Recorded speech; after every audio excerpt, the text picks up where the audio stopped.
પિયુષભાઈ ચાવડા, પ્રદેશ યુવા અધ્યક્ષ અખિલ ભારતીય યુવા કોળી સમાજ ગુજરાત. મહુવા તાલુકાના બગદાણા મુકામે નવનીતભાઈ બાળકિયા ઉપર જે હિચકારા હુમલાની ઘટના બની છે એ સંદર્ભે આજે ગારિયાધાર તાલુકા શહેર કોળી સમાજ દ્વારા ગારિયાધાર મામલતદારને આવેદનપત્ર આપવાનો કાર્યક્રમ રાખવામાં આવ્યો હતો, જેમાં સમગ્ર ગારિયાધારના કોળી સમાજ દ્વારા અને ભાવનગર જિલ્લા કોળી સમાજ દ્વારા મુખ્ય જે માંગણીઓ જે છે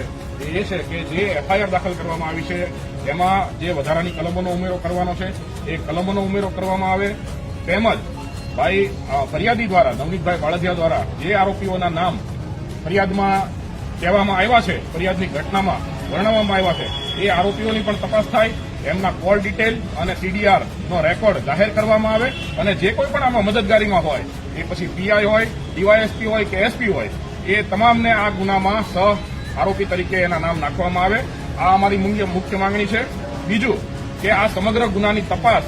હાઈકોર્ટના નિવૃત્ત જજની અધ્યક્ષતામાં એસઆઈટી બનાવીને કરવામાં આવે તો જ આમાં કોળી સમાજને સંપૂર્ણ ન્યાય મળ્યો ગણાશે. આ અમારી મુખ્ય માંગણીને લઈને આજે ગારિયાધાર કોળી સમાજના